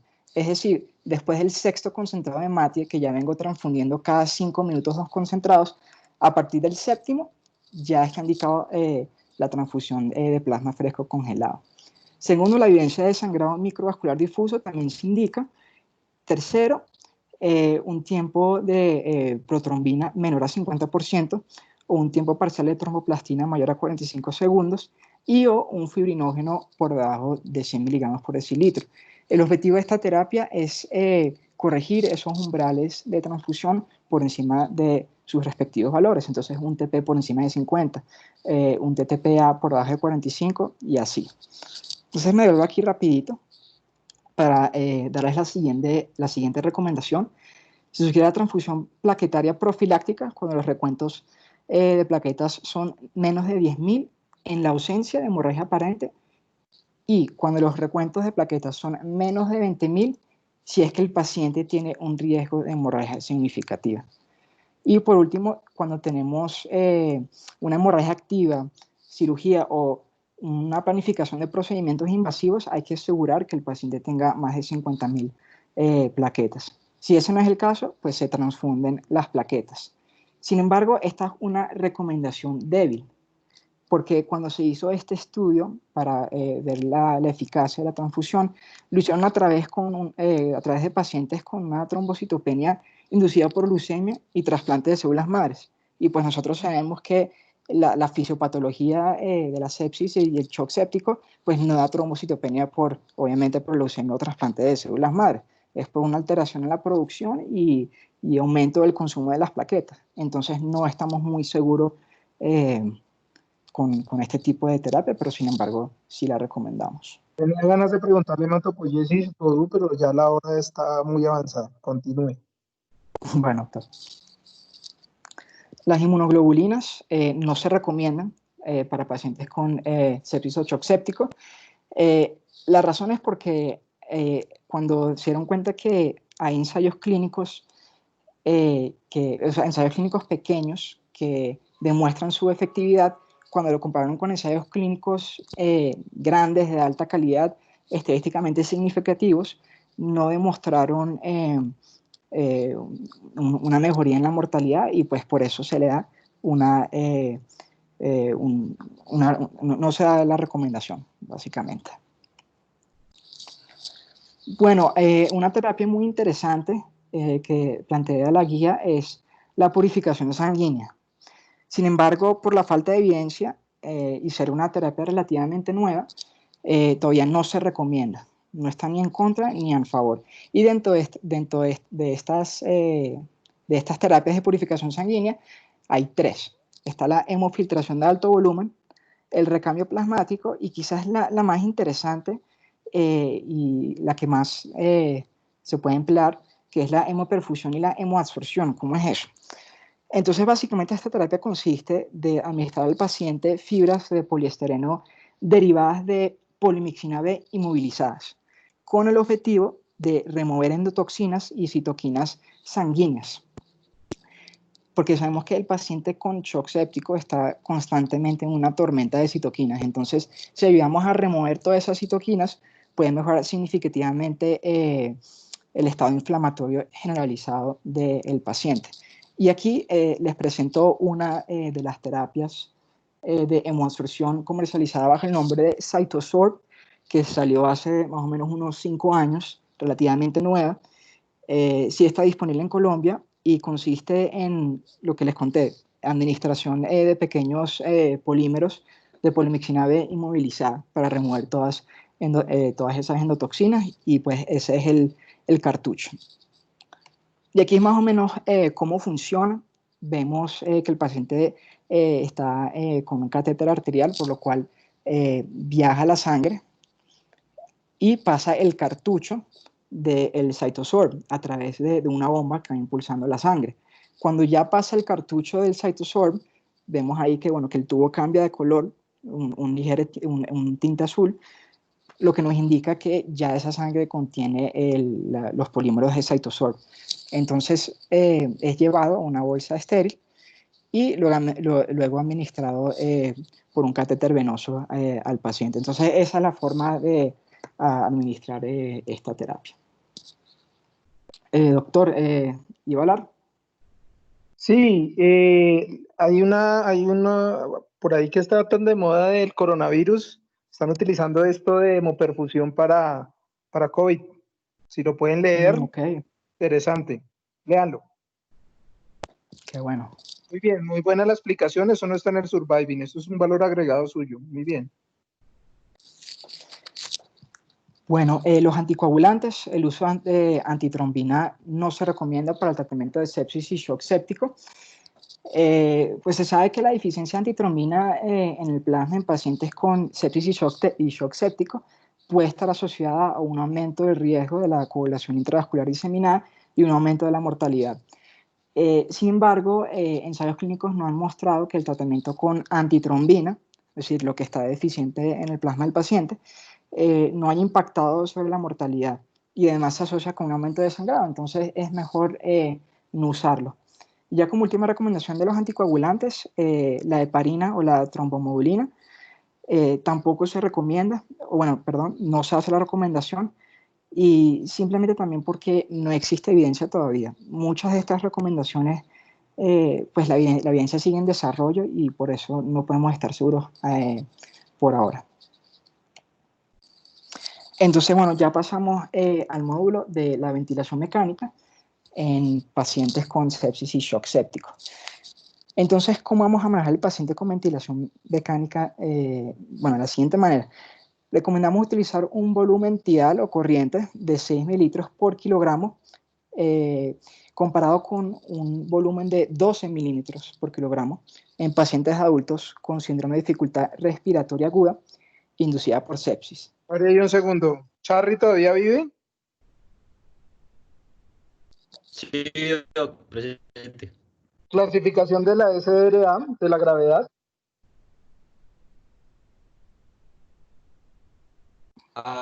Bueno, es algo de Berlín. Sí, señor. Pues, si quiero lo busco porque las han dependiendo de la... Tienes muy entrecortado el audio. ¿Aló? Sí. Es que estoy conectado con el computador, con el celular, porque mi papá está en una charla, pero bueno, con los criterios de Berlín, te pasa mi dificultad respecto. Entonces, pues la verdad toca buscarlo, pero depende también de la y de que el paciente no tenga, digamos, alguna, si no estoy mal, que no tuviera como alguna explicación que fuera de origen, digamos, por ejemplo, una falla cardíaca compensada o algo así. Los criterios de Berlín. Muy bien, criterios clínicos, gasimétricos y radiológicos, y que los hallazgos radiológicos no estén explicados, por ejemplo, por un edema pulmonar. American Medical Association, AMA. Muy bien. Bueno, entonces comparando estos dos volúmenes tidales, 6 con 12, se encontró que a pacientes que los poníamos en ventilación mecánica con volúmenes tidales, volumen corriente, de 12 milímetros por kilogramo, se asoció con un aumento de la mortalidad hasta el 9%. Entonces por eso preferimos administrar un volumen corriente de 6 mililitros. También se recomienda utilizar un objetivo de límite superior para la presión de meseta, es decir, esa presión que tenemos dentro de los alvéolos al finalizar una inspiración normal, de 30 centímetros de agua sobre una presión de meseta más alta en pacientes con adultos con síndrome de dificultad respiratoria aguda inducida por sepsis severo. En general, la guía menciona que volúmenes corrientes altos junto con a presiones de meseta altas deben ser evitadas. Ahora, hay ciertos casos donde pacientes con alta presión pleural o con rigidez del tórax incluso pueden tolerar presiones de meseta mayor a 30 centímetros de agua. Y la idea es que en las primeras 1 o 2 horas logremos este objetivo, 6 mililitros por kilogramo. Entonces aquí está lo que mencionaba el doctor, los criterios de Berlín, que bueno, ya los mencionamos, entonces voy a pasar rápidamente por ellos. Y aquí, bueno, les traigo unas radiografías para hacer un poco más visual la charla, de ejemplos sobre síndrome de dificultad respiratoria aguda. Una radiografía y un TAC, hallazgos muy parecidos, como ya todos sabemos, al COVID-19 y opacidades bilaterales. Ese TAC tiene un hallazgo también muy interesante y es que tiene la presencia de circulación colateral en la parte anterior del tórax. Está con los vasos dilatados, los vasos bastante dilatados, tiene circulación colateral compárese el hemitórax derecho con el hemitórax izquierdo y miren cómo hay mucha circulación colateral del lado derecho, muy interesante ese TAC. Ese TAC es de coronavirus, ¿no? De síndrome de dificultad respiratoria aguda, doctor. No sé de qué origen, pero... Perfecto, listo, muy bien, sí. Chévere. Listo. Bueno, rápidamente, el PIB, se recomienda un PIB más alto que bajo en pacientes adultos con SDRA moderado a severo. Por lo menos un PIB igual o mayor a 5 centímetros de agua es requerido para evitar el colapso pulmonar en estos pacientes. Y la razón de esta recomendación es porque aumenta el reclutamiento alveolar en pacientes y lógicamente mejora la oxigenación. Charly, ¿tienes una pregunta?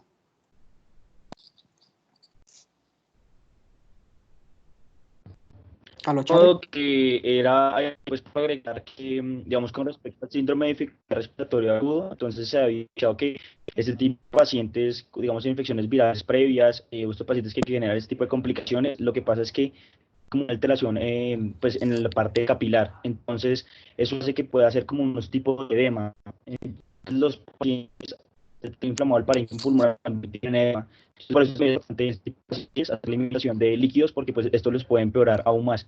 Entonces esta vendría siendo como una de las principales indicaciones, por ejemplo, en los pacientes con COVID. Entonces sí, porque estamos viendo la mayoría de muertes, por no decir el 100% de la mayoría de cortes, los pacientes se mueren por síndrome de dificultad respiratoria aguda asociado a cualquier otra de las complicaciones que genera, como lesión renal aguda, lesión hepática, etcétera, etcétera. Entonces, la principal indicación de ECMO, que es circulación extracorpórea, vendría siendo pues idealmente estos pacientes. Digamos, a la fecha, hace 2 meses, cuando estamos haciendo el scoping, no habían tantos reportes de eso, sin embargo, se evidenciaba que tenía mucho mejor impacto en cuanto a mortalidad en los pacientes, pues en las series de caso con MERS y con SARS, que pues tenemos en cuenta que es un virus similar, aunque no entonces pues eso, entonces, asociar que digamos uno puede encontrar también hallazgos de hipertensión pulmonar incluso precapilar en los pacientes que tienen síndrome de dificultad respiratoria aguda porque pues secundario a una compromiso pues intraparenquimatoso y ya. Charly, ¿cómo se llaman las guías de circulación con oxigenación con membrana extracorpórea? Uy, no, Doc, no las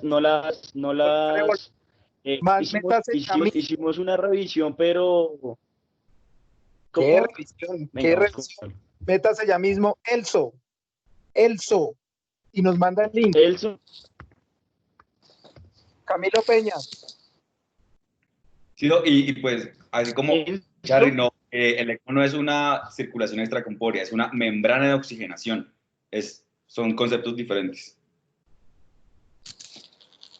Que bien puede ser arterioarterial o venoarterial, ¿no? Dependiendo del o venovenoso, sí señor. ELSO, búsquense, ELSO Guidelines y nos mandan el link. Listo, entonces, como cuarta recomendación de ventilación mecánica, hay ciertos modos ventilatorios que podemos colocar al paciente para mejorar el reclutamiento alveolar. Eso incluye el CPAP, que mejora la sobrevida con un riesgo relativo al 0.84% y reduce la hipoxia severa en estos pacientes. Sin embargo, con el CPAP se ha demostrado que hay un mayor riesgo de barotrauma y es un efecto transitorio. Cuando quitamos al paciente del CPAP, entonces va a otra vez aumentar la hipoxemia. La guía también hace referencia a poner el paciente en decúbito prono sobre decúbito supino. Si es que el paciente... Sí, doctor, el proceda. Excelente. Entonces, cuando ponemos a los pacientes en decúbito prono, en pacientes con síndrome de dificultad respiratoria aguda, puede estar asociada a sepsis, y una PAFI menor a 150, o sea, estamos ante una entidad severa. En las primeras 36 horas de intubación, por más de 16 horas, es que podemos hacer esto y mejorar la sobrevida de estos pacientes. Sin embargo, esta posición, lógicamente, tiene sus riesgos, como por ejemplo el riesgo de remover el tubo endotraqueal y el aumento de incidencia de las úlceras por presión. Entonces, este es el artículo, un artículo del New England Journal of Medicine, donde publica los resultados del estudio PROCEVA, que básicamente, como me pueden ver en esta gráfica, compararon a dos grupos de pacientes, aquellos pacientes que lo colocaron... ¿Esa gráfica cómo se llama? Es una curva de supervivencia, ¿no? O curvas ROC. Sí. Entonces podemos ver aquí que los pacientes colocados en decúbito prono a 90 días tienen pues una probabilidad significativa de sobrevida comparado con los pacientes que los colocamos en decúbito supino. Y miren que la diferencia sí a 90 días es bastante drástica. Entonces sí se recomienda el posicionamiento de decúbito prono. Este es el estudio PROCEVA. Ya como último punto, ventilación mecánica. María y Camilo Peña, sí. ¿Existe? ¿Vive? ¿Quién? Yo, profe, sí, acá. Tigre, ¿hasta cuánto mejora? ¿Hasta qué corte de PAFI hay que pronar a un paciente, nene, según el PROCEVA?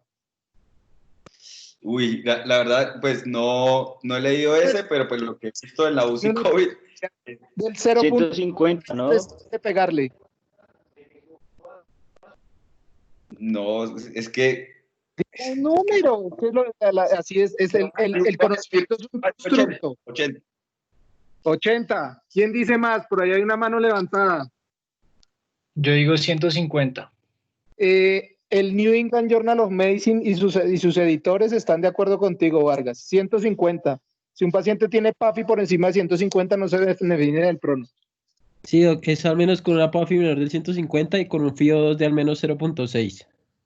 De acuerdo, el New England Journal of Medicine te da un like. Bueno, no se recomienda, el uso de un modo de ventilación mecánica que se llama ventilación oscilatoria de alta frecuencia. ¿Qué es este modo de ventilación mecánica? Esto consiste en administrar una ventilación continua con bajos volúmenes tidales que aumenta la frecuencia respiratoria. Y pues esto se usa cuando ventilación mecánica convencional ha fracasado, o sea, como casos refractarios. Sin embargo, la guía nos menciona que no mejora la sobrevida y alarga la duración de ventilación mecánica, que tampoco es la idea, pues. Y su uso en SDRA refractario, como les mencioné, no es muy claro. Tampoco se recomienda el uso de ventilación mecánica no invasiva en pacientes con SDRA asociado a sepsis. ¿Por qué? Porque pacientes con dispositivos de ventilación mecánica no invasiva no pueden lograr los adecuados niveles de PIP y volúmenes corrientes que son necesarios y que pueden ser obtenidos con una intubación orotraqueal. Octavo, se recomienda el uso de bloqueantes neuromusculares por menos de 48 horas en pacientes adultos con SDRA y una PAFI menor a 150. ¿Cuál es la razón por cual la guía hace esta recomendación? Estos bloqueantes neuromusculares lo que hacen es que inducen una parálisis muscular que reduce el consumo de oxígeno de los músculos respiratorios y por lo tanto, lógicamente, no se requiere tanto esfuerzo para realizar la ventilación. Lo podemos hacer de manera más eficaz usando estos bloqueantes neuromusculares. Y a continuación les traigo unos bloqueantes más empleados. Dentro de todos estos destacamos más que todo el rocurronio y el succinilcolina, que son usados para la intubación rápida. Se recomiendan también estrategias de reanimación hídrica conservadora para pacientes con SDRA asociado a sepsis que no tiene evidencia de hiperperfusión tisular.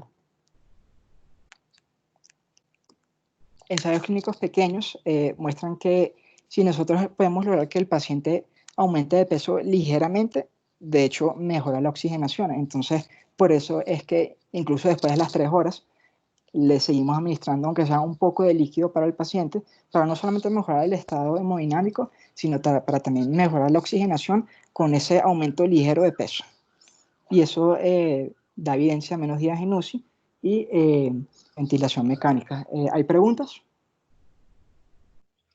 Sí, pues digamos, o sea, también se utiliza el bloqueo neuromuscular para disminuir el consumo de oxígeno en los músculos respiratorios, pero también para mejorar el acople del paciente al ventilador, que es ahorita lo que se está luchando muchísimo, porque el paciente hace un esfuerzo respiratorio ahí y como que va en contra de lo que uno le programa en el ventilador, bien sea por modo de volumen o por modo de presión, y pues toca hacer el bloqueo neuromuscular para mejorar también el acople al ventilador. Y pues, Camilo Peña, ¿cuál estudio y cuál neurorelajante? no sé. No sé así tan a detalle, pero pues sé esos datos. ¿De casualidad estará por ahí o alguno nos quiere aportar? ¿Qué miorrelajante ha demostrado evidencia en infusión continua en SDRA? Juan Felipe Gutiérrez Londoño se lo sabía de memoria. ¿Alguno se acuerda? New England, yo no sé por qué estoy muy New England Journal of Medicine. ¿Ninguno? Del doctor Papazian, si la memoria no me falla, de 2010. Los New England Journal of Medicine. ¿No? ¿Ninguno? Bueno. Cisatracurio. ¿Listo? Búsquenlo. New England Journal of Medicine. El doctor Papazian, con Z, si la memoria no me falla. Ok, profe, gracias. Listo. No se recomienda el uso de beta-2 agonistas, por ejemplo, salbutamol, como tratamiento en pacientes con SDRA asociado a sepsis en la ausencia de broncoespasmo. La razón por esta recomendación es que cuando hicieron los ensayos clínicos con los beta-2 agonistas, se demostró que hay un aumento de incidencia de arritmias y taquicardia, más o menos un riesgo relativo del 3.95, bastante. Entonces no se hace esta recomendación.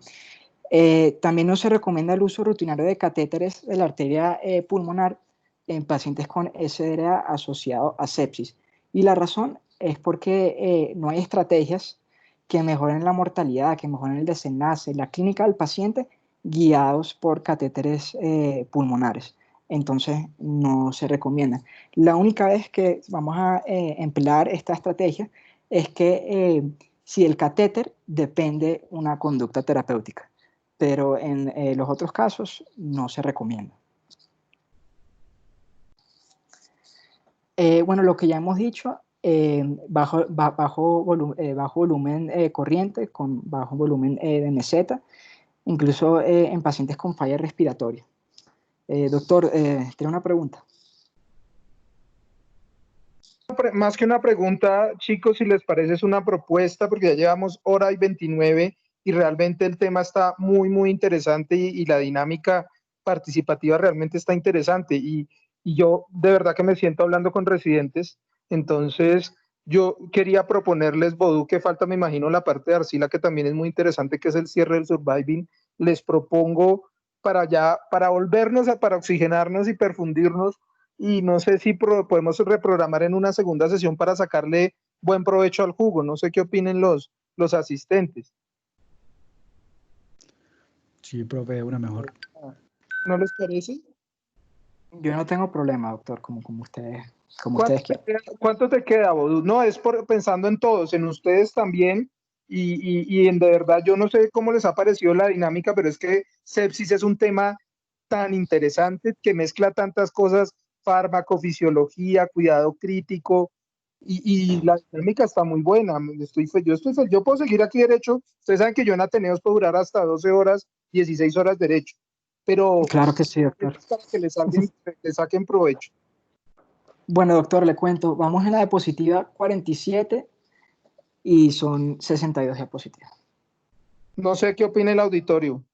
Lo dejo a consideración porque el tema está muy chévere. Si seguimos de tubo o si nos convocamos una segunda reunión, porque está muy interesante y vale la pena seguirlos escuchando.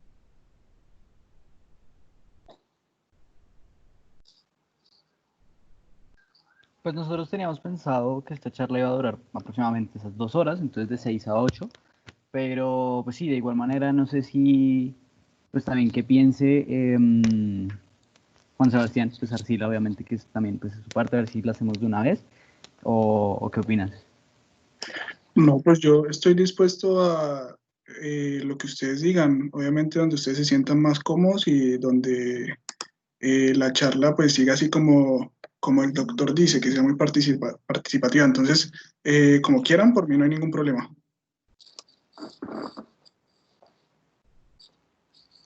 Pero entonces,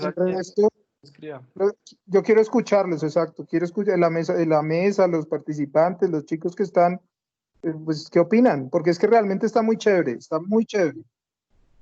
Sí, está genial. Pero entonces, si quieren continuar, escriban porque pues, para Sí, poder... es una democracia. Ustedes nos dicen, seguimos, paramos. Yo no tengo problema. Ustedes me conocen con los Ateneos. Yo puedo seguir aquí hasta las 3 de la mañana y hablar. Sí, Pero doctor. la idea es sacarles provecho porque la dinámica está muy buena. Entonces, igual mañana habrá gente que está preparando sus clases y ya 2 horas que ya le duele a uno bastante el sacro. Entonces, daría pena que siguiera Arcila y ya nadie esté parando bolas o estén fistulizados y está muy interesante. Muchachos, si quieren, hagamos una cosa utilizando la manito. Los que quieran parar ya y Pues, lo continuamos después, alcen la manito. Digamos, sí, sí. Sí, yo la verdad pues también apoyo al profe. La charla está una belleza. También es uno de los temas que me gusta bastante. Los felicito, muchachos. Y yo también podría seguir un montón, pero también, pues si se fijaron, perdimos ya casi el 50% del público. Y pues la idea también es que sea para todos.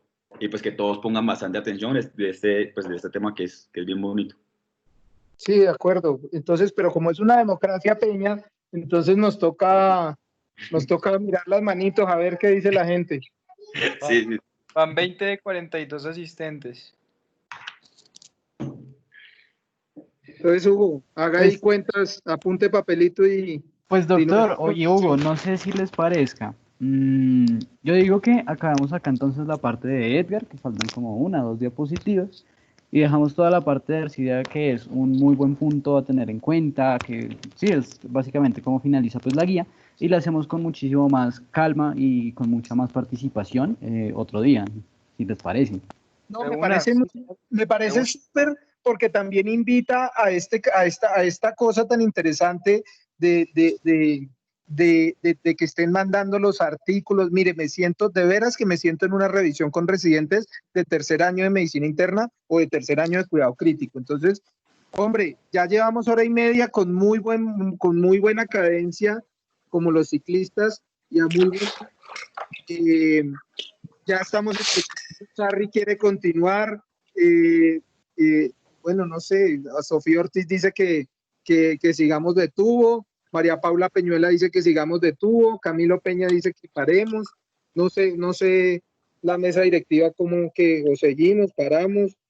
Profe, pues hubo 22 manos en su momento levantadas para el total de personas que son 41.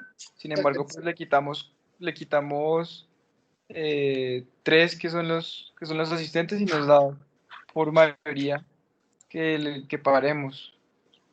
Bueno, entonces ¿Les parece, Bodú? Termine su sesión y de una vez cuadras con Arcila cuando continuamos, y los felicito a todos. Ha estado preciosa esta vaina, preciosa. Está de congreso. Muchas gracias, doctor, muy amable. Entonces, bueno, listo. Entonces, bueno, como 13ª recomendación, se recomienda que los pacientes en ventilación mecánica por sepsis se mantenga la cabecera de la cama elevada entre 30 y 45 grados.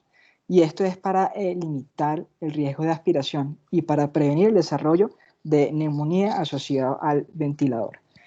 En un estudio que se realizó poniendo a prueba esta recomendación, se encontró que 50% de los pacientes que fueron alimentados de manera enteral desarrollaron neumonía asociada al ventilador en una posición supina sin la cabecera elevada. Entonces siempre es mejor mantener esa cabecera elevada, pero claro, hay ciertas excepciones, como ven acá, como por ejemplo pacientes con lesión medular que podemos agravar esa misma lesión, no se recomienda poner la cabecera entre 30 y 45 grados. Y ya, bueno, la última diapositiva por hoy habla sobre la sedación y la analgesia. Se recomienda que sedación continua o intermitente sea minimizada en pacientes sépticos con ventilación mecánica con el objetivo de ir titulando la dosis. ¿Cómo así? Entonces la guía recomienda que en vez de dejar el sedante en infusión continua todo el día, la guía menciona una cosa que se llama interrupción de sedación diaria. Entonces, cada día le ponemos un poco de sedante al paciente en vez de dejarlo en infusión continua. A eso se refiere. Y es una opción de minimizar la administración continua en sedantes. Otras alternativas incluyen el uso de opioides. Y la razón por esta recomendación es que tiene como objetivo, y demostrado con la evidencia, que reduce la duración de ventilación mecánica y días en UCI. Entonces, cuando podamos, usemos sedaciones diarias, pero de maneras interrumpidas, no continuas. Eso mejora el desenlace del paciente. Y paramos acá. No, muchas gracias, estimados doctores. En serio que no saben lo feliz que estamos nosotros porque ustedes se hayan animado, y eso invita a la gente también a seguir participando en estas charlas. Entonces, ustedes saben que el espacio es siempre de ustedes, que apenas haya oportunidad y apenas ustedes puedan, nosotros los agendamos y volvemos a convocar. Y si necesitan ayuda como para hacer algo más interactivo, yo les puedo ayudar con forms o lo que sea para ir haciendo preguntitas o lo que sea. Pero no pasa nada, si estaba muy bien y muchas gracias. Muchísimas gracias, en serio. Muchas gracias, Hugo. Listo, y sí, pues también por nuestra parte, muchísimas gracias a todos ustedes por asistir, a los que siguen acá. También pues a los que estuvieron, obviamente, muchísimas gracias. Para concluir, hay una... Sí, Charly, dale.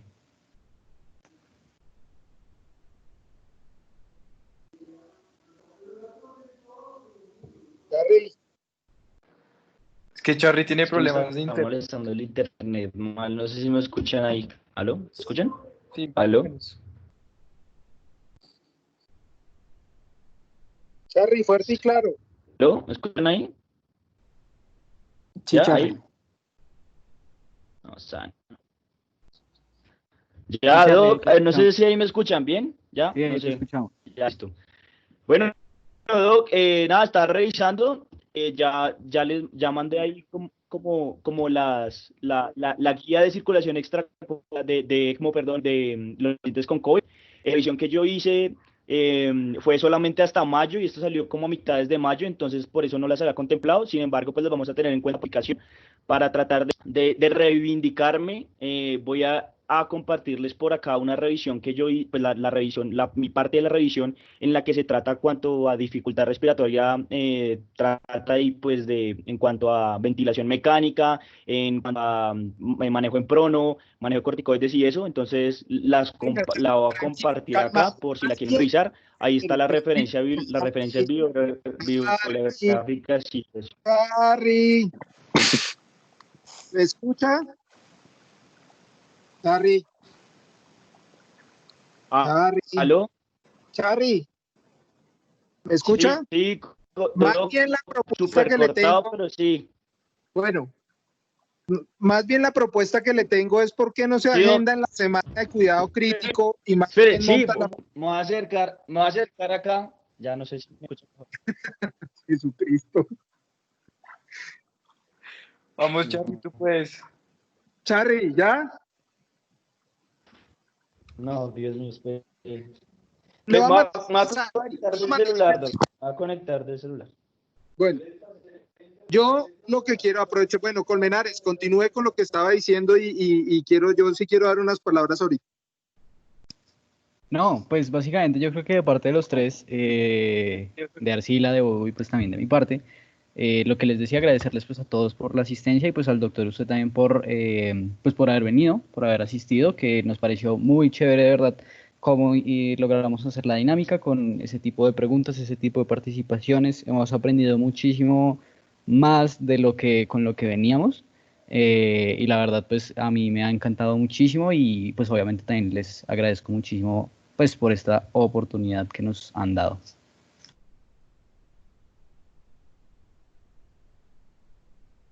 Bueno, mire, yo quiero decirles algo y es que como egresado de la Facultad de Medicina de la Universidad de La Sabana, como médico internista egresado de la Universidad de La Sabana y como profesor clínico adjunto de la Facultad de Medicina de la Universidad de La Sabana, me siento sumamente orgulloso de la facultad y de los productos que genera la facultad.